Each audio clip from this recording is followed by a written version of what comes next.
Hi అండి, welcome back to our channel. ఎవరైనా నా ఛానల్ని కొత్తగా చూస్తుంటే సబ్స్క్రైబ్ చేసుకోండి.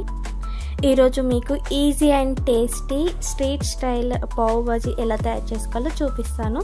వాటికి కావాల్సిన పదార్థాలు: క్యారెట్ తురుము, టమాటాలని చిన్న పీసెస్గా కట్ చేసి పెట్టుకోండి, అలాగే ఆనియన్స్ కూడా కట్ చేసి పెట్టుకోండి, పచ్చి బఠానీలు, kasuri methi, bun bread, butter, pav bhaji masala. ఈ మసాలా పౌడర్ మనకి సూపర్ మార్కెట్లో అవైలబుల్గా కూడా ఉంటుంది. అండ్ ఆలు. ఈ ఆలుని మనము మంచిగా బాయిల్ చేసి పొట్టు తీసి స్మాష్ చేసి పెట్టుకోవాలి. ఇప్పుడు స్టవ్ ఆన్ చేసి తగినంత ఆయిల్ వేసి జీలకర్ర వేయండి. వేసిన తర్వాత అందులో మనం షార్ప్గా కట్ చేసి పెట్టుకున్న ఆనియన్స్ని యాడ్ చేయండి.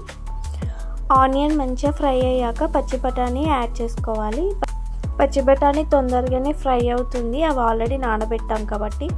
ఇప్పుడు కొంచెం అల్లం పేస్ట్ వేసుకుని అదిని మంచిగా కలపండి, పచ్చి వాసన పోయే వరకు. తర్వాత అందులోనే పసుపు వేసి కలుపుకోండి. 2 మినిట్స్ తర్వాత ఇందులో క్యారెట్ తురుము వేసుకొని బాగా కలపాలి.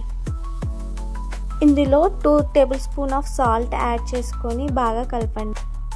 ఇప్పుడు కట్ చేసి పెట్టుకున్న టమాటా ముక్కలని యాడ్ చేసుకోండి. యాడ్ చేసుకొని బాగా కలపండి. కలిపాక ఇందులో కారము, కసూరి మేతి, పావ్ బాజీ మసాలా యాడ్ చేసుకోవాలి. యాడ్ చేసి బాగా కలుపుకోండి. ఇప్పుడు దాన్ని స్మాషర్తో స్మాష్ చేసుకోవాలి, మెత్తగా అయ్యేలా. నేను చూపిస్తున్న విధంగా స్మాష్ చేయండి. స్మాష్ అయ్యాక అందులో మనము ఉడికించి పెట్టుకున్న ఆలుని అందులో యాడ్ చేయండి. యాడ్ చేసి బాగా కలిపి 2 మినిట్స్ తర్వాత అందులో 1 or 2 గ్లాసెస్ ఆఫ్ వాటర్ని యాడ్ చేసుకోండి. వాటర్ యాడ్ చేసిన తర్వాత ఒక 5 మినిట్స్ వరకు మూత పెట్టి బాగా ఉడికించుకోవాలి. 5 మినిట్స్ తర్వాత మూత తీసి అందులో కసూరి మేతి పౌడర్ చేసి కొంచెం వేసుకోవాలి.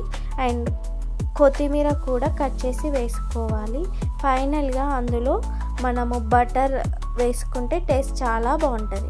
ఇప్పుడు మనం బ్రెడ్ని రోస్ట్ చేసుకోవాలి. ఒక ప్యాన్ తీసుకొని దానిపైన బటర్ వేసి మన బ్రెడ్ని 2 స్లైడ్స్గా కట్ చేసి నేను చూపిస్తున్న విధంగా 2 సైడ్స్ బటర్ అప్లై చేస్తూ గోల్డెన్ బ్రౌన్ కలర్ వచ్చే వరకు రోస్ట్ చేయండి. ఇలానే మీకు ఎన్ని కావాలో అన్నీ రోస్ట్ చేసి పెట్టుకుంటే సరిపోతుంది.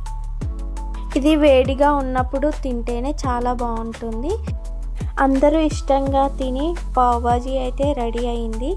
ఇందులోకి కాంబినేషన్గా మనకి ఆనియన్, లెమన్ని పిండుకుంటే సరిపోతుంది.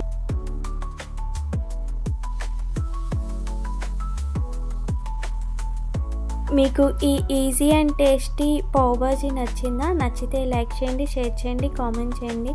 Please. Thank you for watching.